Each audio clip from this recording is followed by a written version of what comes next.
Seorang anak membunuh ayahnya sendiri di tengah hutan gelap pegunungan Sunda. Lalu bertahun-tahun kemudian, tanpa sadar, ia jatuh cinta kepada ibunya sendiri. Bukan, ini bukan cerita tragedi dari Yunani kuno.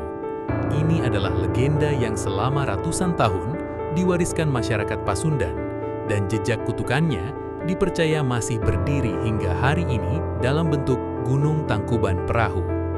Anehnya, sebagian besar orang mengenal kisah Sangkuriang hanya sebagai dongeng tentang gunung terbalik. Padahal jika lapisan ceritanya dibedah lebih dalam, legenda ini menyimpan sesuatu yang jauh lebih kelam daripada sekedar kisah cinta terlarang.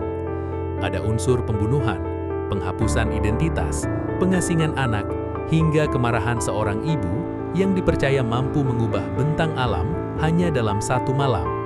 Di lereng dingin Tangkuban Perahu, kabut turun begitu cepat menjelang petang. Aroma tanah basah bercampur belerang naik dari kawah, sementara angin gunung berdesis melewati pepohonan pinus yang gelap. Masyarakat sekitar percaya tempat itu bukan sekedar gunung biasa, sebab bentuknya yang menyerupai perahu terbalik dianggap sebagai sisa amarah manusia yang tidak pernah benar-benar selesai. Namun bagian paling mengganggu dari legenda ini justru jarang dibahas.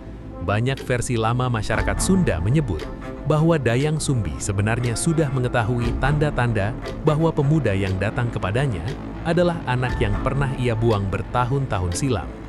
Luka di kepala Sangkuriang, cara berburu, bahkan suara langkahnya di lantai kayu rumah panggung yang mengingatkannya pada masa lalu yang berusaha ia kubur rapat-rapat. Pertanyaannya, jika Dayang Sumbi memang mulai menyadari identitas pemuda itu, mengapa ia tidak langsung menghentikannya sejak awal? Mengapa hubungan itu dibiarkan tumbuh hingga mendekati pernikahan? Dan yang lebih aneh lagi, mengapa hampir semua versi cerita rakyat justru lebih sering menyalahkan Sangkuriang dibanding ibunya sendiri? Disinilah legenda ini berubah menjadi lebih dari sekedar dongeng rakyat, karena di balik cerita yang diajarkan kepada anak-anak sekolah, tersembunyi gambaran tentang rasa bersalah, obsesi, dan kutukan keluarga yang diwariskan dari satu generasi ke generasi berikutnya. Sebuah tragedi yang dipercaya masyarakat Sunda begitu besar, sampai-sampai alam sendiri harus ikut campur untuk menghentikannya. Untuk memahami mengapa legenda Sangkuriang begitu kuat bertahan selama berabad-abad, kita harus melihat lanskap tempat cerita ini lahir. Di wilayah Parahyangan, Jawa Barat, masyarakat Sunda hidup berdampingan dengan pegunungan vulkanik yang aktif sejak ribuan tahun lalu. Kabut tebal, suara gemuruh dari perut bumi, dan kawah yang terus mengeluarkan bau belerang menciptakan suasana alam yang bagi masyarakat kuno terasa hidup, seolah gunung memiliki kehendaknya sendiri. Di tengah kawasan itulah berdiri Gunung Tangkuban Perahu, sebuah gunung dengan bentuk yang tidak lazim. Dari kejauhan, siluet punggung gunung itu tampak menyerupai perahu besar yang terbalik. Bentuk aneh ini sejak lama memancing imajinasi masyarakat lokal, jauh sebelum ilmu geologi menjelaskan bahwa kawasan tersebut terbentuk akibat aktivitas vulkanik purba yang sangat dahsyat. Para peneliti geologi modern meyakini kawasan Bandung dahulu merupakan cekungan raksasa yang dipenuhi air, sering disebut sebagai Danau Bandung Purba. Ribuan tahun lalu, letusan besar gunung purba di kawasan Sunda kemungkinan menyebabkan perubahan bentang alam secara ekstrim. Menariknya, ingatan kolektif masyarakat tentang perahu raksasa, banjir besar, dan gunung yang tercipta mendadak justru memiliki pola yang mirip dengan jejak bencana alam tersebut. Seolah legenda Sangkuriang menyimpan fragmen memori kuno yang diwariskan secara lisan. Masyarakat Sunda lama tidak memisahkan alam dan dunia spiritual. Gunung dianggap tempat berdiamnya kekuatan besar, sementara hutan dipenuhi pantangan yang tidak boleh dilanggar sembarangan.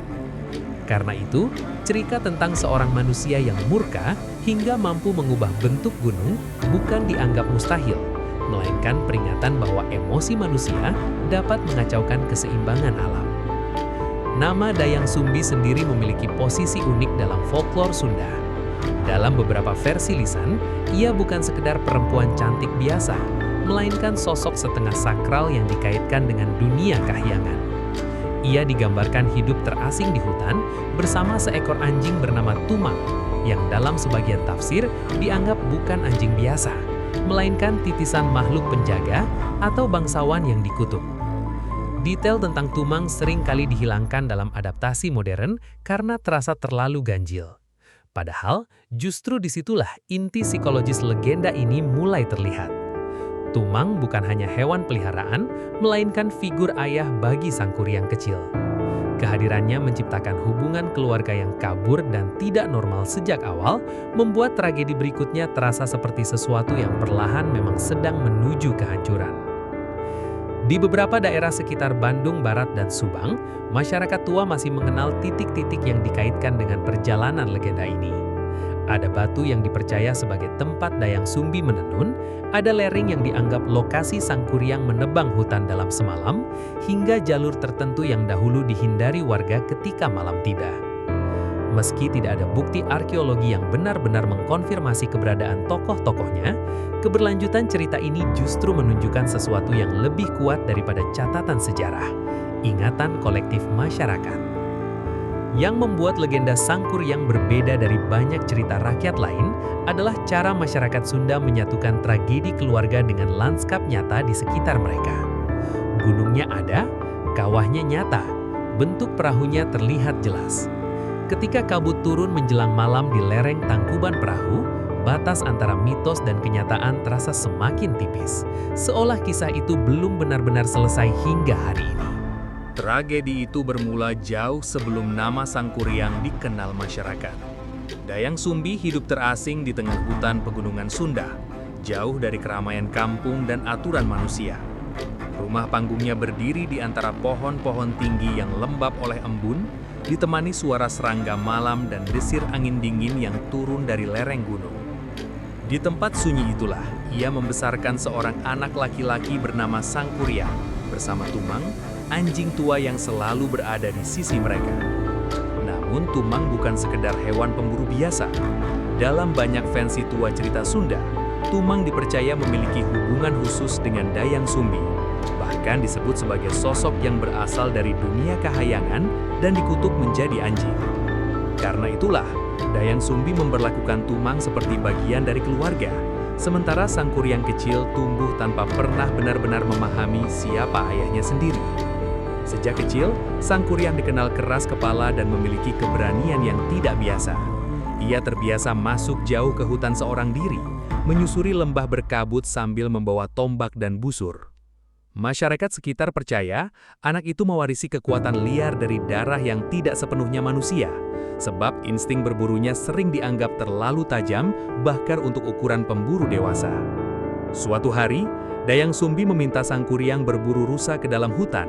Matahari mulai tenggelam ketika kabut turun di antara pepohonan basah, sementara suara burung hutan perlahan menghilang digantikan kesunyian yang menekan. Sang Kuryang berburu berjam-jam tanpa hasil, hingga rasa marah mulai menguasai dirinya. Dalam keadaan frustasi, ia melihat Tumang yang sejak tadi mengikutinya diam di balik semak. Sang Kuryang tidak mengetahui siapa sebenarnya anjing itu, dan menganggap Tumang sengaja menggagalkan perburuannya. Dalam ledakan emosi yang singkat namun fatal, ia melepaskan panah ke arah tubuh Tumang. Suara lolongan keras memecah hutan, sebelum semuanya kembali sunyi. Malam itu Sang Kuryang pulang sambil membawa hati Tumang untuk diberikan kepada ibunya. Api tungku menyala redup di dalam rumah panggung ketika Dayang Sumbi menyadari apa yang sebenarnya terjadi. Wajahnya berubah pucat. Untuk pertama kalinya, rasa kehilangan dan kemarahan bercampur menjadi sesuatu yang jauh lebih berbahaya daripada sekedar kesedihan seorang ibu. Dalam amarah yang tidak terkendali, Dayang Sumbi memukul kepala Sang Kuryang dengan alat tenun hingga meninggalkan luka panjang. Darah mengalir di pelipis anak itu, sementara suara hujan mulai menghantam atap kayu rumah mereka. Tetapi bukan pukulan itu yang paling menghancurkan. Dayang Sumbi kemudian mengusir anaknya sendiri keluar dari rumah dan memintanya pergi sejauh mungkin tanpa pernah kembali. Malam pengasingan itu menjadi titik balik yang mengubah seluruh hidup Sang Kuryang. Ia berjalan meninggalkan hutan dengan luka di kepala dan dendam yang belum benar-benar ia pahami. Tidak ada pelukan, tidak ada penjelasan tentang siapa Tumang sebenarnya. Yang tersisa hanya rasa ditolak oleh satu-satunya orang yang ia percaya sebagai keluarga. Tak Tahun-tahun berlalu dan Sang Kuryang tumbuh menjadi pemuda pengembara yang dikenal kuat serta berbahaya. Ia berpindah dari satu wilayah ke wilayah lain, melintasi sungai deras dan hutan lebat yang belum tersentuh manusia. Tetapi luka di kepalanya tetap ada, seperti penanda bahwa masa lalu belum selesai mengejarnya. Sementara itu, legenda Sunda percaya Dayang Sumbi memperoleh anugerah usia panjang dan kecantikan yang tidak memudar. Ketika waktu mengubah banyak orang menjadi renta, wajahnya tetap terlihat muda, seolah terikat pada kutukan tertentu. Dan justru anugerah itulah yang perlahan membuka jalan menuju tragedi yang lebih mengerikan. Bertahun-tahun setelah pengasingannya, Sang Kuryang akhirnya kembali ke tanah tempat ia dilahirkan. Di kaki pegunungan yang sama, ia bertemu seorang perempuan cantik yang tidak dikenalnya. Percakapan mereka terasa aneh sejak awal, seolah ada ingatan lama yang bergerak samar di balik tatapan keduanya. Sang Kuryang jatuh cinta dengan cepat, tanpa menyadari bahwa perempuan di hadapannya bukan orang asing. Dayang Sumbi awalnya juga tidak mengenali pemuda itu, tetapi ketika pandangannya jatuh pada bekas luka di kepala Sang Kuryang, tubuhnya seakan membeku. Luka itu persis seperti bekas pukulan yang ia berikan bertahun-tahun silam pada malam kematian Tumang. Dan dalam satu momen mengerikan, Dayang Sumbi menyadari bahwa laki-laki yang ingin menikahinya adalah anaknya sendiri. Sebagian besar versi populer berhenti pada fakta bahwa Dayang Sumbi menolak pernikahan itu karena menyadari identitas Sang Kuryang. Namun, dalam beberapa tutur lama masyarakat Sunda, bagian paling mengerikan justru dimulai setelah kesadaran itu muncul. Dayang Sumbi tidak langsung mengusir Sang Kuryang. Ia memilih diam, sementara pemuda itu terus datang membawa hasrat dan keyakinan bahwa perempuan di hadapannya memang ditakdirkan menjadi istrinya. Ada kemungkinan Dayang Sumbi diliputi ketakutan yang jauh lebih besar daripada sekedar rasa malu. Jika identitas Sang Kuryang terbongkar, maka rahasia tentang Tumang dan masa lalu yang selama ini ia sembunyikan juga akan terbuka. Dalam sudut pandang tertentu, legenda ini bukan hanya tragedi anak durhaka, tetapi kisah tentang seorang ibu yang terus berusaha menutupi dosa dan kesalahan yang tidak pernah benar-benar selesai. Masyarakat Sunda kuno percaya hubungan sedarah adalah pelanggaran yang mampu mendatangkan bencana bagi keseimbangan alam. Karena itu, ketika Dayang Sumbi mulai melihat keseriusan Sang Kuryang untuk menikahinya, ketakutan dalam dirinya berubah menjadi kepanikan. Ia tahu satu-satunya cara menghentikan pemuda itu bukan dengan penjelasan biasa, melainkan dengan syarat yang mustahil dilakukan manusia. Di bawah langit pegunungan yang dingin, Dayang Sumbi akhirnya mengajukan permintaan aneh. Ia meminta Sang Kuryang membuat sebuah danau besar dan perahu raksasa hanya dalam satu malam, sebelum fajar menyentuh timur. Permintaan itu terdengar seperti upaya putus asa untuk menghentikan sesuatu yang tidak mungkin terjadi. Tetapi Dayang Sumbi lupa satu hal penting.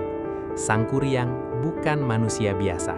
Sejak kecil ia tumbuh bersama hutan, gelap, dan kekuatan yang dipercaya berasal dari dunia gaib.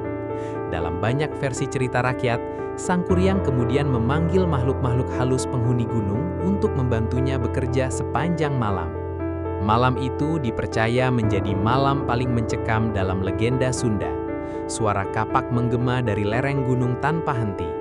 Pohon-pohon besar tumbang satu demi satu, sementara tanah bergetar seperti ada pasukan tak terlihat yang bergerak di bawah kabut. Penduduk yang tinggal jauh dari pegunungan konon melihat cahaya api dan bayangan hitam memenuhi lereng hutan hingga menjelang dini hari. Danau mulai terbentuk, sungai dibendung, perahu raksasa perlahan disusun dari batang-batang pohon besar yang ditebang dalam waktu singkat. Semakin malam berlalu, Dayang Sumbi mulai menyadari bahwa syarat mustahil itu benar-benar hampir selesai. Untuk pertama kalinya, ia bukan hanya takut pada masa lalu, tetapi juga takut pada anaknya sendiri. Disinilah sisi gelap Dayang Sumbi jarang dibahas oleh banyak versi modern. Karena ketika ia sadar Sang Kuryang hampir berhasil, ia memilih menipu keadaan.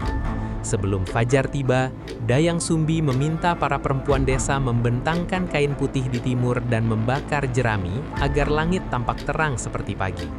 Ayam-ayam mulai berkokok. Kabut memantulkan cahaya merah samar, menciptakan ilusi bahwa matahari telah terbit. Sang Kuryang menghentikan pekerjaannya. Nafasnya berat, tubuhnya dipenuhi lumpur dan tanah basah, sementara perahu raksasa itu sebenarnya tinggal sedikit lagi. Ketika ia menyadari dirinya ditipu, amarah yang selama bertahun-tahun terkubur akhirnya meledak sepenuhnya. Semua penolakan, pengasingan, dan rahasia masa kecilnya berubah menjadi satu ledakan kemarahan yang tidak lagi bisa dikendalikan. Dalam legenda yang dipercaya masyarakat sekitar, Sang Kuryang menendang perahu raksasa itu hingga terbalik. Tanah berguncang, suara gemuruh memecah pegunungan, sementara air dan lumpur meluap dari lereng yang gelap. Perahu itu kemudian dipercaya berubah menjadi gunung tangkuban perahu yang bentuknya masih dapat dilihat hingga hari ini. Namun tragedi itu belum benar-benar selesai. Beberapa versi lokal menyebut Sang Kuryang kemudian mengejar Dayang Sumbi ke dalam hutan dengan kemarahan yang nyaris seperti binatang terluka. Ada yang percaya Dayang Sumbi menghilang ke dunia gaib. Ada pula yang meyakini ia berubah menjadi sosok spiritual penjaga pegunungan Sunda. Ketidakjelasan akhir cerita ini justru membuat legenda Sang Kuryang terasa semakin gelap, seolah kedua tokohnya tidak pernah benar-benar menemukan penebusan. Yang paling menarik, legenda ini tidak menggambarkan tokoh baik dan jahat secara sederhana. Sang Kuryang memang impulsif dan brutal, tetapi ia juga tumbuh tanpa kejelasan identitas dan kasih sayang yang utuh. Sementara Dayang Sumbi berusaha mencegah bencana besar, namun berkali-kali memilih menyembunyikan kebenaran hingga tragedi itu menjadi tidak terhindarkan. Dan mungkin karena itulah cerita ini terus bertahan, sebab yang dihadapi bukan monster dari luar, melainkan sisi gelap manusia itu sendiri. Hingga hari ini, legenda Sang Kuryang masih hidup di tengah masyarakat Sunda. Bukan sekadar sebagai cerita rakyat, tetapi sebagai bagian dari identitas budaya yang melekat pada lanskap nyata. Setiap tahun, ribuan orang datang ke Gunung Tangkuban Perahu untuk melihat langsung gunung yang dipercaya sebagai perahu terbalik hasil amarah Sang Kuryang. Dari bibir kawahnya, asap putih terus naik membawa aroma belerang yang tajam, menciptakan suasana yang membuat banyak pengunjung merasa seolah tempat itu memang menyimpan sesuatu dari masa lalu. Di sekitar kawasan Bandung Barat dan Lembang, cerita tentang Sang Kuryang tidak pernah benar-benar dianggap selesai. Beberapa warga tua masih memperingatkan anak-anak agar tidak sembarangan berkata kasar atau melanggar pantangan tertentu di area pegunungan. Ada keyakinan bahwa alam di kawasan itu harus dihormati, karena gunung bukan hanya tanah dan batu, melainkan ruang yang menyimpan jejak kekuatan lama. Sejumlah lokasi di sekitar Tangkuban Perahu juga dikaitkan dengan fragmen legenda ini. Ada batu yang dipercaya sebagai tempat Dayang Sumbi menenun. Ada jalur hutan yang konon pernah dilalui Sang Kuryang saat berburu, hingga cerita tentang suara-suara aneh yang kadang terdengar ketika kabut turun terlalu cepat menjelang malam. Walau tidak bisa dibuktikan secara ilmiah, keberadaan kisah-kisah lokal itu menunjukkan bagaimana masyarakat mempertahankan hubungan emosional dengan legenda yang diwariskan turun-temurun. Menariknya, para peneliti budaya melihat legenda Sang Kuryang bukan hanya sebagai dongeng moral, tetapi juga sebagai cara masyarakat kuno menjelaskan perubahan alam yang sulit dipahami pada zamannya. Bentuk unik Tangkuban Perahu, keberadaan cekungan besar Bandung Purba, dan jejak aktivitas vulkanik kemungkinan besar membentuk imajinasi kolektif yang kemudian berkembang menjadi narasi tentang perahu raksasa dan amarah manusia yang mengubah gunung. Tetapi di luar sisi geologi dan folklore, legenda ini menyimpan pesan psikologis yang masih terasa relevan hingga sekarang. Sang Kuryang tumbuh dalam keluarga yang dipenuhi rahasia dan komunikasi yang tidak pernah benar-benar jujur. Ia dibesarkan tanpa mengetahui identitas ayahnya, lalu diusir tanpa penjelasan yang utuh ketika melakukan kesalahan fatal. Luka batin itulah yang perlahan berubah menjadi kemarahan destruktif. Dayang Sumbi juga bukan karakter sederhana. Ia digambarkan bijaksana dan sakral, tetapi berkali-kali memilih menyembunyikan kebenaran daripada menghadapinya sejak awal. Keputusannya menipu Sang Kuryang pada malam terakhir menunjukkan bagaimana rasa takut dapat mendorong seseorang mengambil tindakan yang justru memperbesar bencana. Dalam banyak tragedi besar, kehancuran sering bukan dimulai oleh kebencian, melainkan oleh rahasia yang terlalu lama dipendam. Karena itulah, legenda Sangkuriang terus bertahan melewati generasi. Cerita ini berbicara tentang hubungan keluarga yang retak, tentang anak yang tumbuh tanpa arah, dan tentang orang tua yang gagal menjelaskan masa lalu kepada darah dagingnya sendiri. Di balik kisah gunung dan kutukan, masyarakat sebenarnya sedang mewariskan peringatan bahwa kebohongan dalam keluarga dapat menciptakan luka yang jauh lebih berbahaya daripada kekerasan itu sendiri. Dan ketika matahari mulai tenggelam di balik kabut tangkuban perahu, siluet gunung itu kembali terlihat seperti perahu besar yang terbalik di tengah pegunungan Sunda. Bagi sebagian orang, itu hanyalah fenomena alam biasa. Namun bagi masyarakat yang tumbuh bersama legenda ini, bentuk gunung tersebut adalah pengingat bahwa amarah manusia, jika dibiarkan tumbuh tanpa kendali, mampu meninggalkan jejak yang bertahan jauh lebih lama daripada usia manusia itu sendiri. Selama ratusan tahun, legenda Sangkuriang diwariskan dari mulut ke mulut sebagai cerita tentang gunung, kutukan, dan cinta terlarang. Namun semakin dalam kisah ini dibedah, semakin terlihat bahwa tragedi sebenarnya bukan terletak pada perahu yang terbalik atau gunung yang tercipta. Inti dari legenda ini justru berada pada keluarga yang hancur karena rahasia, rasa bersalah, dan kemarahan yang tidak pernah diselesaikan sejak awal. Sangkuriang bukan sekadar tokoh pemberontak dalam cerita rakyat. Ia adalah gambaran seseorang yang tumbuh tanpa identitas yang jelas, kehilangan figur ayah, lalu dibuang oleh ibunya sendiri tanpa penjelasan yang utuh. Sementara Dayang Sumbi bukan hanya sosok ibu bijaksana yang berusaha mencegah bencana, melainkan manusia yang terus menutupi masa lalunya hingga kebohongan itu berubah menjadi tragedi yang lebih besar. Mungkin itulah alasan mengapa legenda ini masih terasa hidup hingga hari ini. Karena di balik unsur mistis dan mitologi pegunungan Sunda, kisah Sangkuriang berbicara tentang sesuatu yang sangat dekat dengan kehidupan manusia modern. Keluarga yang retak, komunikasi yang gagal, dan luka masa kecil yang diam-diam tumbuh menjadi kehancuran ketika dewasa. Dan ketika kabut kembali turun menutupi lereng Gunung Tangkuban Perahu, masyarakat Sunda masih memandang gunung itu bukan sekadar bentang alam biasa. Bentuknya yang menyerupai perahu terbalik seakan menjadi simbol bahwa ada kemarahan yang pernah begitu besar, sampai-sampai dipercaya mampu mengubah wajah bumi.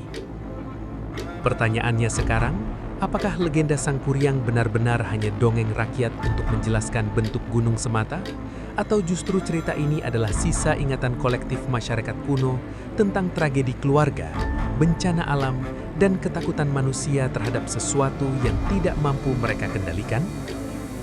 Dan jika kalian berada di posisi Dayang Sumbi pada malam itu, apakah kalian akan mengatakan kebenaran sejak awal atau tetap memilih menyembunyikannya demi mencegah bencana yang lebih besar?